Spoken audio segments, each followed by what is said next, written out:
अब सभी को जय मसीह की ओर आज हम पढ़ेंगे पहला थिमोथियुस उसके 6 अध्याय उसकी 3 से पढ़ेंगे। और आज का हमारा टॉपिक है झूठी शिक्षा से सावधान।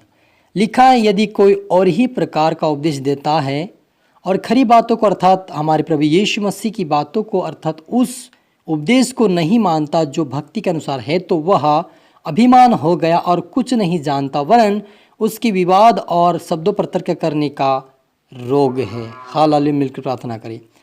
धन्यवाद मेरे आसमानी खुदा, मेरे प्रभु, मेरे पिता परमेश्वर, आज की वचन, आज की कलाम से मेरे पिता भरी से बातें कर प्रभु, जितने आपके बड़े बड़े देखे सुने, इस सच्ची शिक्षा को प्राप्त करके आपके वचन के अनुसार चलकर आपके राज्य की वारिस बने पिता। आज का वचन हरि के जीवन में और समझ बुद्धि ज्ञान दे पिता, वो सही शिक्षा को लेकर पकड़े हुए, सही परमेश्वर के दास को पकड़े हुए आगे बढ़े, आपके वचन के अनुसार ही चले, वचन के अनुसार ही पिता परमेश्वर पालन करते हुए आगे बढ़े, आपके राज्य की वारिस में मदद सहायता कर। पवित्र पिता परमेश्वर के आत्मा शब्द खुदावन, ये प्रार्थना दुआ यीशु के नाम से मांगते हैं, आमीन। तो मेरे जो यहाँ पर पौलुस प्रभु यीशु मसीह के दास प्रभु यीशु मसीह के वचन से कहता है कि यदि कोई और ही प्रकार का उपदेश देता है और खरी बातों का अर्थात हमारे प्रभु यीशु मसीह की बातों को और उस उपदेश को नहीं मानता जो भक्ति के अनुसार है, तो वह अभिमान हो गया और कुछ नहीं जानता, वरन उसे विवाद और शब्द पर तर्क करने का रोग है। हालेलुया। तो मेरे अजीजों, यहाँ पर प्रभु यीशु मसीह स्पष्टता से प्रभु के दास से होकर वचनों से कहता है कि हमें उस उपदेश के अनुसार जो प्रभु यीशु मसीह ने सिखाया समझाया है और तुमने सुना, उसके अनुसार अगर कोई शिक्षा दे रहा है तो उसके अनुसार चलो। लेकिन अगर यीशु मसीह की शिक्षा को छोड़कर कोई और उपदेश देता है तो उस बातों पे हमें ध्यान नहीं देना चाहिए। मेरे अजीजों, आज बहुत सारे परमेश्वर के दास वचन के बीच में कुछ कहानियाँ बताकर आपके मन को आकर्षित करने की कोशिश करते हैं, और ऐसी कोई कहानियां हैं जो ना प्रभु के वचन से मिलती है, ना प्रभु के वचनों में कुछ बातें में मिलावट होती है। लेकिन वो क्या करते हैं, वचनों को काट पीट करके कहानियां मिलाकर सुना रहे हैं ताकि लोग उनकी ओर आकर्षित हो जाए। लेकिन प्रभु यहाँ पर कहता है कि ऐसे लोगों से जो झूठा तर्क वितर्क करके आपको सिखा रहा समझा रहा है प्रभु यीशु मसीह के वचन के अनुसार, लेकिन और ही समझ कर और ही आपको कहानी देकर अगर आपको सिखा रहा समझा रहा है, तो ऐसे लोगों से दूर और अलग रहो, क्योंकि उसको ऐसा रोग लग गया है कि वो लोगों को आकर्षित करे, सिर पे लोगों को प्रसन्न करे, वैसी शिक्षा लेकर आता है, वो खुद भी ऐसे चलता है, दूसरों को चलाता है। ऐसे लोगों से दूर रहे, क्योंकि प्रभु यीशु मसीह का वचन गंभीरता की बातें सिखाता है। और यदि हम शिक्षा दे तो प्रभु यीशु मसीह का उदाहरण बहुत सारे हैं, हम अपनी गवाही के साथ, प्रभु के बड़ी बड़ी गवाही के साथ हम उनको शिक्षा दे सकते हैं। लेकिन ऐसे कहानियाँ वंशावली पे हमें मन नहीं लगाना चाहिए, ऐसे लोगों से हमें दूर रहना चाहिए। अगर वो आपको मीठी मीठी बातें करके, संसार की बातें करके आपको फुसला रहा, आपको प्रभावित कर रहा, आपके मनों को विचलित कर रहा है और प्रभु के वचन से नहीं, लेकिन कोई और ही प्रकार का वचन लेकर आपके पास आया है, ऐसे लोगों से आप सावधान रहें और प्रभु यीशु मसीह के वचन को पढ़े ताकि आप सीखे समझे, उसके अनुसार चले, ताकि आप भटक ना जाए। क्योंकि यहाँ पर स्पष्ट से एक वचन में लिखा है कि यदि तू भाइयों को इन बातों की शुद्धि दिलाता रहेगा तो मसीह यीशु का अच्छा सेवक ठहरेगा, और विश्वास और उस अच्छे उपदेश की बातों से जो तू मानता है तेरा पालन पोषण होता रहेगा। पर अशुद्ध और बेड़ियों और कहानियों से अलग रह और भक्ति की साधना कर, क्योंकि देह की साधना से कम लाभ होता है, परंतु भक्ति की सब बातें के लिए लाभदायक है, क्योंकि इस समय के और आने वाले जीवन में भी जीवन की भी प्रतिज्ञा इसी के लिए है। हालेलुया। वो प्रभु यीशु मसीह कहता है पौलुस से, पौलुस लिखता है प्रभु यीशु मसीह के वचन से कि पर अशुद्ध और बेड़ियों की कहानियों से अलग रहा।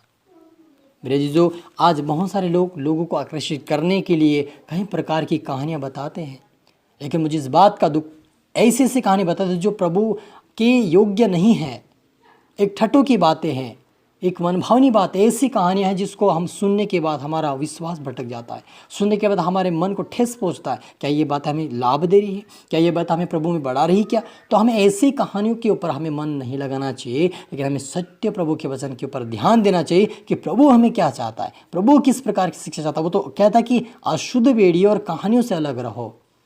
आज लोग बहुत सारे ऐसे ही परमेश्वर के दास खड़े हो गए हैं जो कहानियों पे मन लगाकर कहानियाँ लेकर आपका पास आएंगे, कहानी के द्वारा आपको समझाएंगे। क्या आप उद्धार पा सकते हैं? क्या आप उद्धार आपके जीवन में हो सकता है? प्रभु यीशु मसीह ने भी ऐसे उदाहरण दिए जो लोगों के लिए एक आशीष का कारण बने। यीशु मसीह ने ऐसे उदाहरण दिए जो परमेश्वर के वचनों से लेकर ही बताया, वो कभी बाहर नहीं बताया। लेकिन आज की तारीख में ऐसा हो रहा है कि लोगों को प्रभावित करने के, लोगों को अपनी ओर आकर्षित करने के लिए, लोगों को इकट्ठा करने के लिए ऊपर ऊपर मन की बातें और कहानी की बातें बताकर लोगों को खुश करते हैं। क्या उसमें परमेश्वर की सेवकाएं हो रही? क्या वो हम आत्मा को जीत सकते? नहीं जीत सकते। लेकिन जब हम गंभीरता के साथ प्रभु के वचन को, गवाही के साथ परमेश्वर के वचन को बांटेंगे, लोगों का जीवन जरूर बदलेगा, जरूर वो परमेश्वर के राज्य तक पहुंचेंगे। लेकिन यदि कहानी पे मन लगाएंगे और मन भावनी बात, अपनी बुद्धि की बातों को लेकर हम बांटते रहेंगे लोगों के बीच में, कभी किसी का उद्धार होने वाला नहीं है मेरे जीजों। और हमें गंभीर होना चाहिए कि परमेश्वर कहता है कि आने वाले से, पर कहता है कि परंतु आत्मा स्पष्टता से कहता है कि आने वाले समयों में कितने लोग भरमाने वाली आत्मा और दुष्ट आत्मा की शिक्षा पर मन लगाकर विश्वास से भाग जाएंगे। हालेलुया। क्यों भाग जाएंगे? क्योंकि उनके पास खरी शिक्षा नहीं है, उनके पास परमेश्वर का वचन नहीं है, लेकिन क्या कहानियां हैं, बेड़ियां हैं, अशुद्ध बातें हैं, लेकिन परमेश्वर का वचन नहीं है। इसी कारण से वो क्या करेंगे? बहक जाएंगे। लेकिन आपके पास यदि वचन होगा, प्रभु का वचन ये कहता, आप कह पाएंगे, तो परमेश्वर आपको बचाएगा।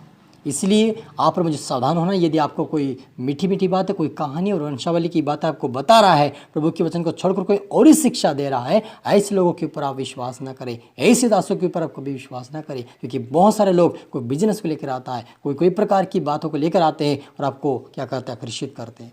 कहते हैं कि हम, आप ऐसा करो, विश्वास करो, हम आपके लिए ये करेंगे, हम आपके लिए वो करें। क्या करें? वो लालच दे रहे। वो लालच के कारण क्या करें? विश्वास छोड़कर लोग क्या कर रहे?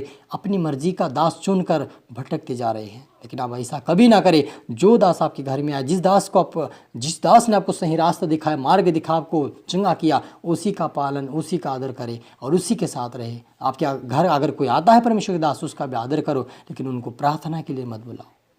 प्रार्थना के लिए वही दास जो हमारे घर, तो उसी का पालन करो, ताकि हम भटकते ना रहे, लेकिन परमेश्वर के वचन के अनुसार चलकर उसके राज्य के वारिस बन जाए। क्योंकि यहाँ पर प्रभु यीशु मसीह के वचन से पौलुस स्पष्टता से कहता है, फिर से पढ़ेंगे, पर अशुद्ध और बेड़ियों और कहानियों से अलग रहा और भक्ति की साधना कर, क्योंकि देह की साधना से कम लाभ होता है, पर भक्ति सब बातों के लिए लाभदायक है। हालेलुया। अगर कोई भक्ति का मतलब आराधना करना परमेश्वर की।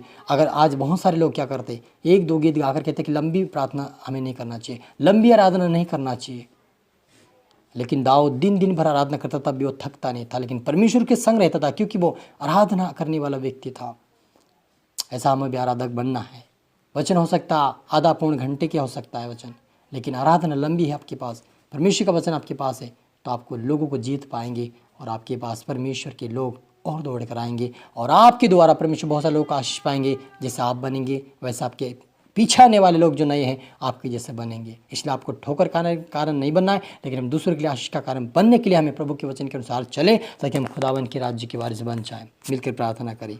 धन्यवाद पिता परमेश्वर, आज के वचन के कलाम से आपने हर एक से बात किया। धन्यवाद जितना आपके बेटा बेटी देखे सुने आशीष पे बरकत पाए प्रभु जी। आज से तेरे वचन के अनुसार चले प्रभु जी।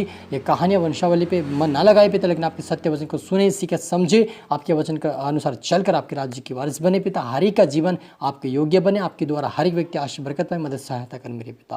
प्रार्थना सुना आशीष के धन्यवाद मेरे पिता। प्रार्थना दुआ यीशु के नाम से मांगते हैं, आमीन। सभी को जय मसीह की। God bless you all.